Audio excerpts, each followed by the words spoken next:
Good morning, everyone, and welcome to the Everyday Heroes podcast. Today, we are going to be talking about typical siblings. Now, in most cases, right, in most of the families that I am speaking to, they will tell me that they have 1, 2, 3 children, whatever the dynamic is of autistic children, and then they also have typical siblings as well. And to find that balance between raising a neurodivergent child and raising a neurotypical child can sometimes be, it feels almost impossible. Now, coming from a background here where I am raising one neurodivergent child and one neurotypical child, I can tell you firsthand that the balance is incredibly hard. It is like walking a tight wire rope every single day, making sure that we are supporting our children the best way known forward. And also on top of that, to not feel the guilt that you are letting down your neurodivergent child or letting your neurotypical child down. And that can be a heavy place to stand when you already have so many spinning plates up in the air. So let's just go back through, and I'm going to give you some tips and strategies on how you can support your neurotypical child through this journey, regardless of their age, regardless of what is going on at home. These are the tips that I would provide for anyone in that situation, because we're all trying to make the best of the situation in ways that we can make our children thrive. We want our children to thrive regardless of what their neurotype is. So I want you to look at it from the neurotypical child's lens just for a moment. And I want you to look at it from the point of view, because, and I want to preface this, we always look at it from the autistic child's point of view. But in this episode, I really want you to look at it through the lens of your neurotypical child.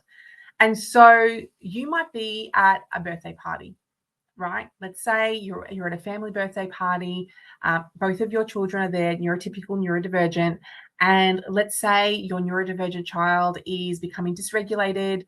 There's stimming, there's vocal stimming, there is running around, there is potentially self-harm or hurting someone else, or doing the behaviors that you would find from your neurodivergent child when they are having a meltdown or feeling extremely dysregulated. If we look at this through the neurotypical lens, some of the things that come up are the resentment of, here we go again. I don't want to deal with this. I am over it. I don't want to be here. Why is he or she here? The sadness of seeing other parents with other typical children who just get it and can go to the party and have a great time and leave and everything's okay. And no one has had a meltdown and no one is dysregulated and it's just easy. And then the other part of it is, which also comes into resentment, is the embarrassment of, I don't know, I don't want this to be happening. How do I then manage these emotions that are coming up of embarrassment? Like, I don't want this person to be my sibling. And those sorts of things go through their mind. Now, there's also guilt and anxiety as well, right? And when we say that, it's the guilt that why does this beautiful sibling of mine have this condition, this neurotype?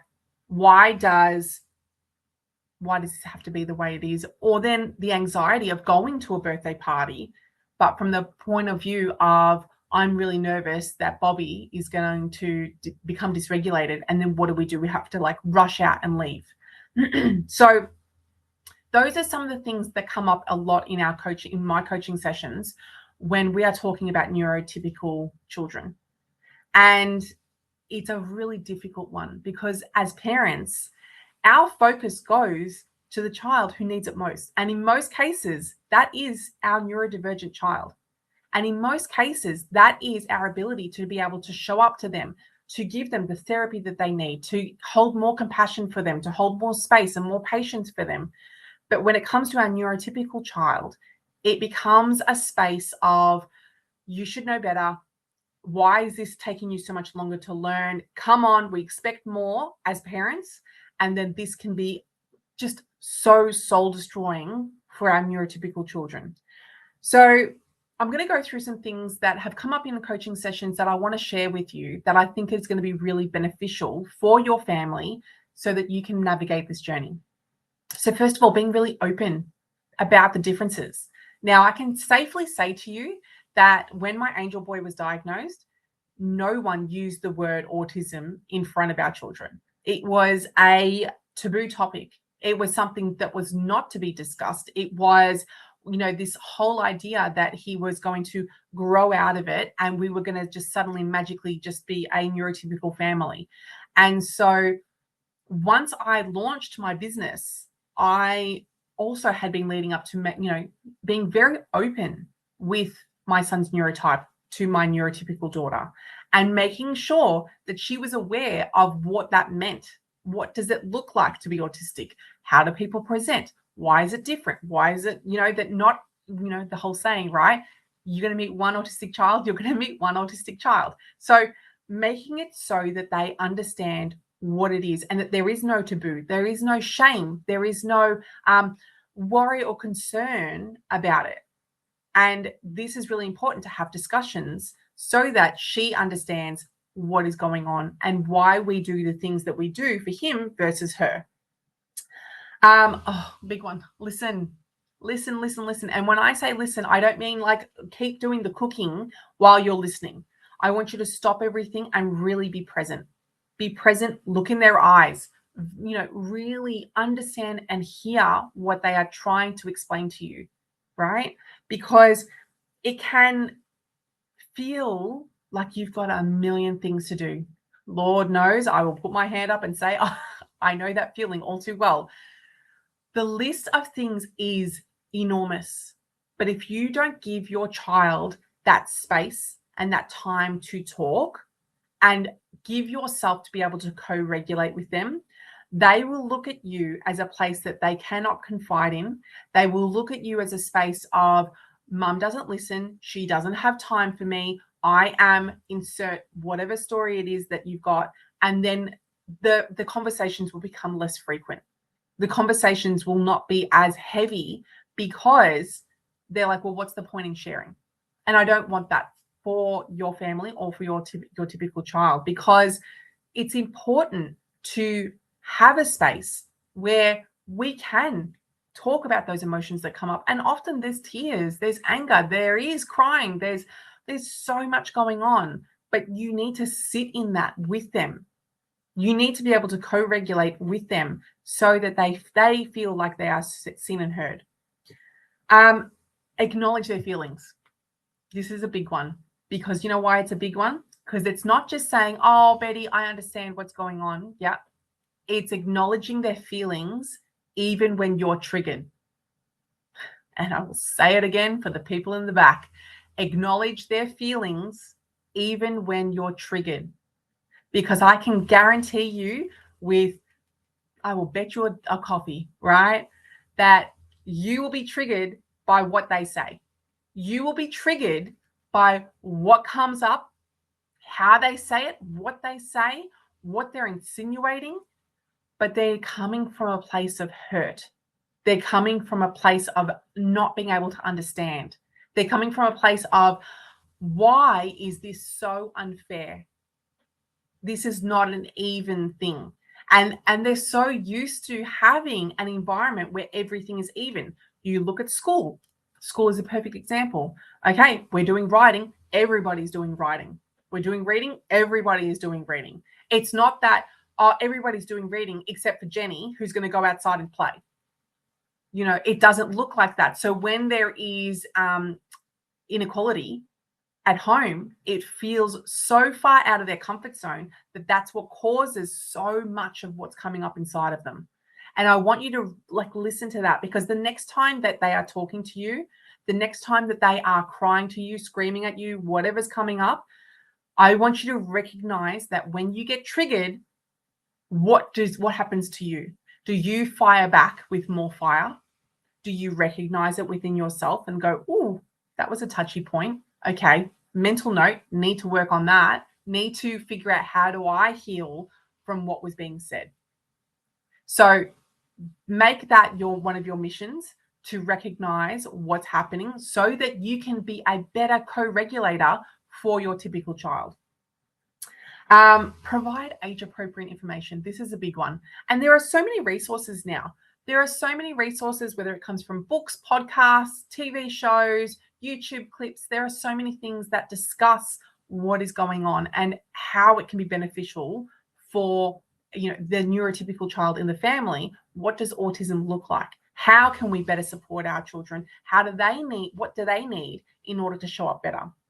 And then the other one is just making sure that they have access to other groups. There are sibling groups out definitely know in Melbourne, where there are organizations that take the neurotypical sibling, and go away for like camps, go away for coffees and stuff like that, so they can connect, because there's a common ground that another sibling of theirs is neurodivergent and they are just getting some special time.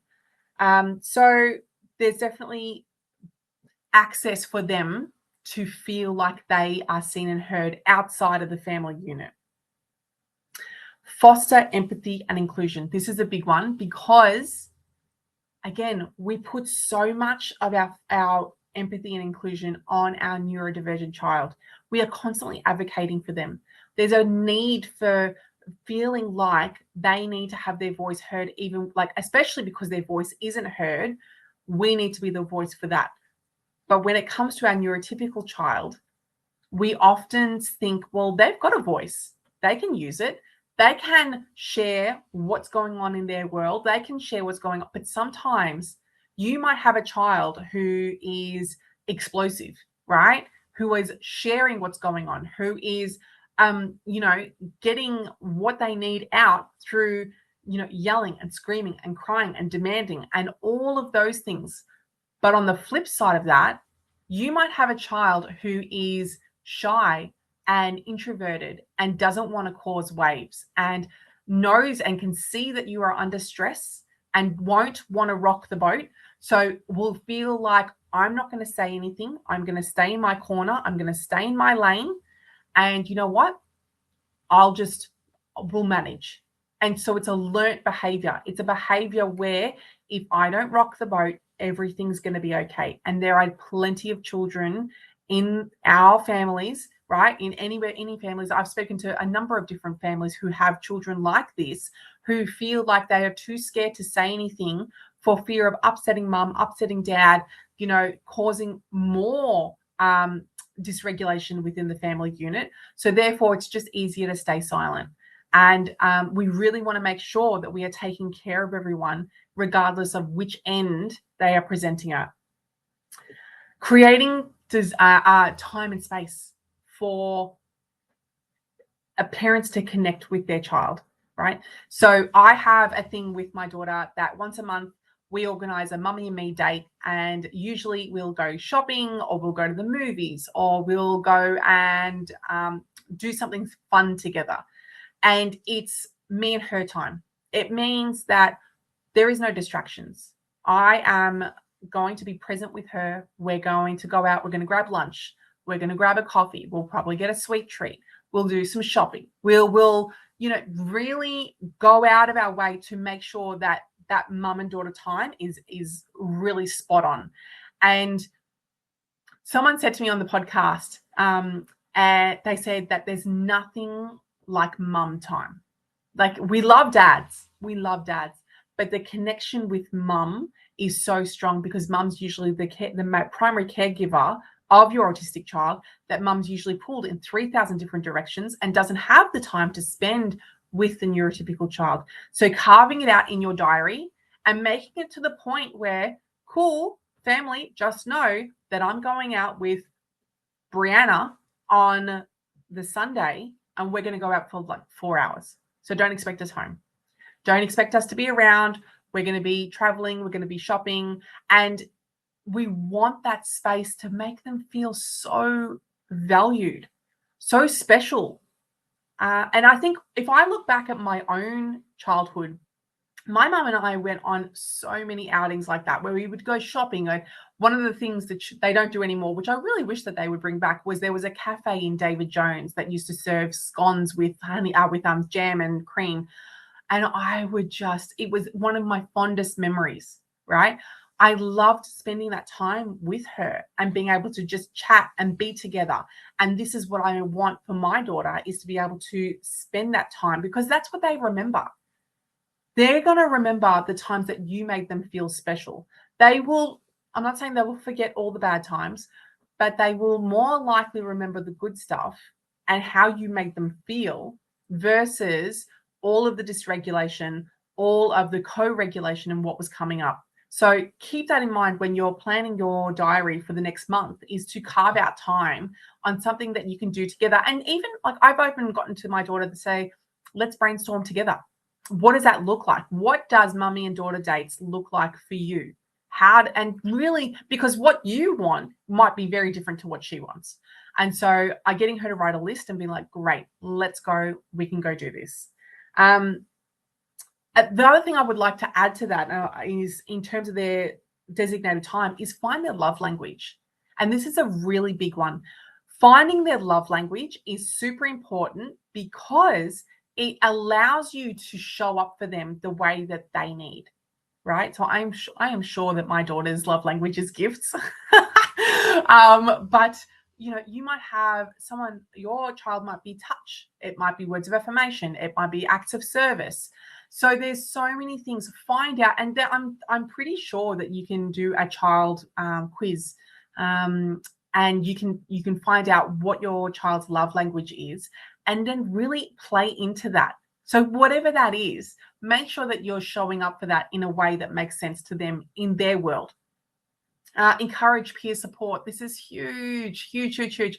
And when I say this, I really want to do a massive shout out to my mother-in-law, my grandparents, and to my sister-in-law and my brother-in-law. They have been integral in showing up for our family, showing up in ways that when I was at capacity, that I didn't have anything left to give, they were able to step in and be like, yep, we've got him, let's go, right? And giving her that time to be able to shop. Now, people might turn around and say, well, I don't have that village. I don't have someone who's going to come in and be like, great, I'm going to come in and take your child and you can have some rest and I'm going to really like love on her and be all the things that she needs.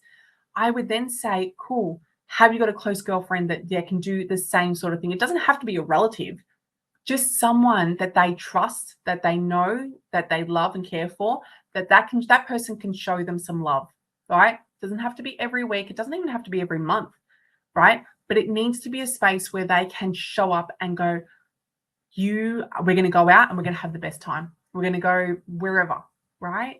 Spending time with cousins, spending time with play dates with friends, feeling like they are getting their cup full in a way that doesn't involve you or dad. Teaching them coping skills. Now, this is a big one because it will change as they grow. Okay, so coping skills will look different when they are 3 years old versus when their coping skills that they have when they're 11 years old. And what does it look like for them to be able to manage their emotions? So I ask you as a parent, are you modeling what regulation looks like for you? Because it's one thing to regulate and understand what those regulation techniques are for your neurotypical child, your neurodivergent child. But what are you doing and how are you regulating your own personal self? How are you showing up?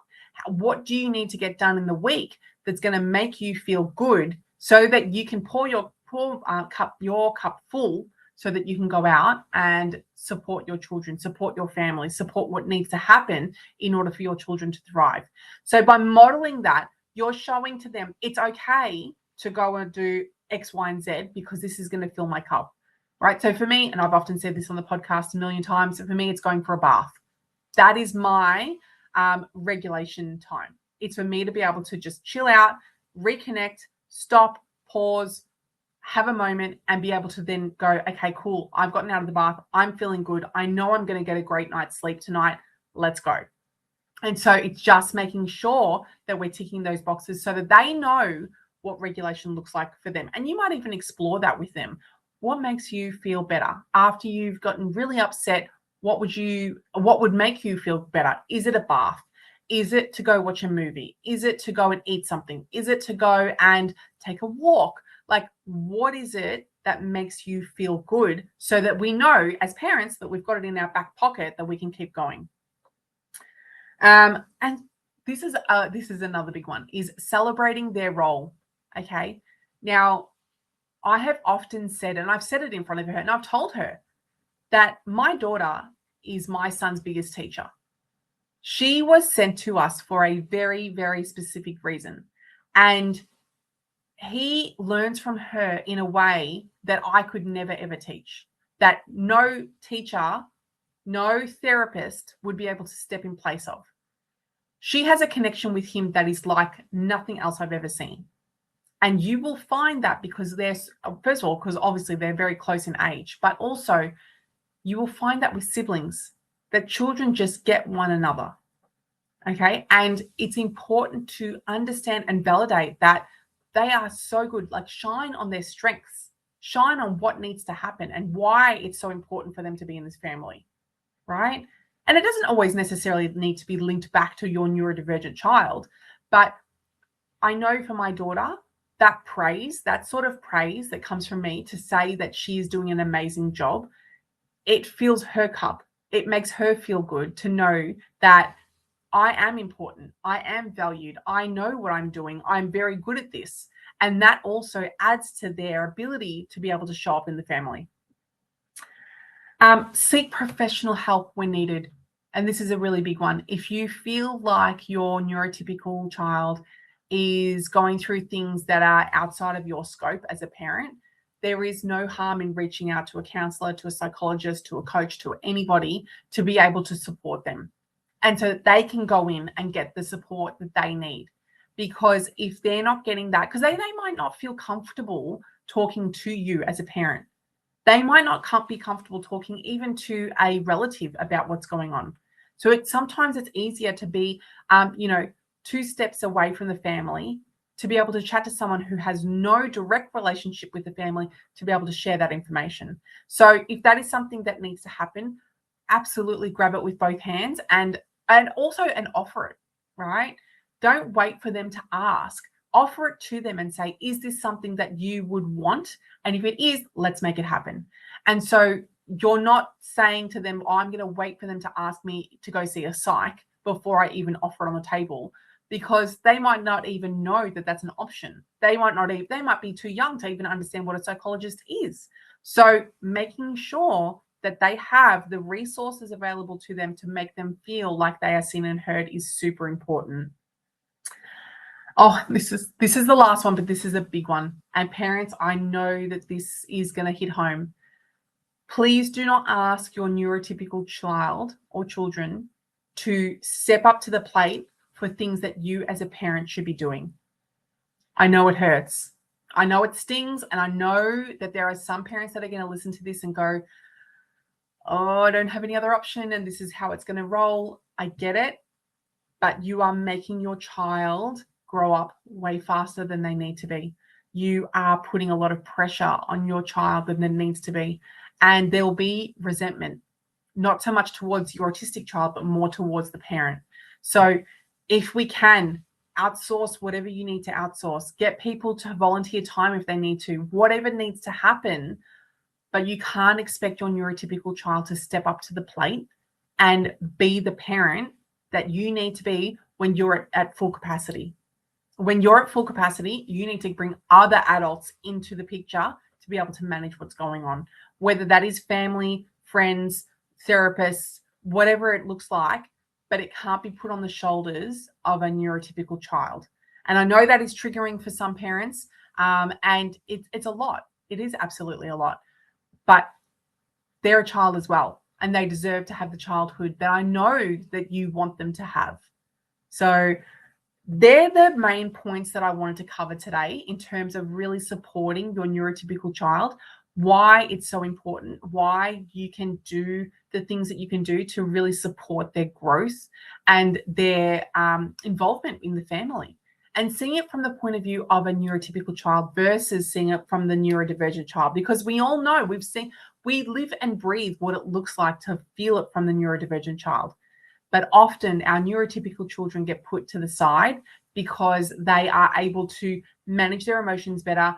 They know better. They can do things. They can do whatever it is that it's requested without, asking them 3 times. But sometimes they need that love as well.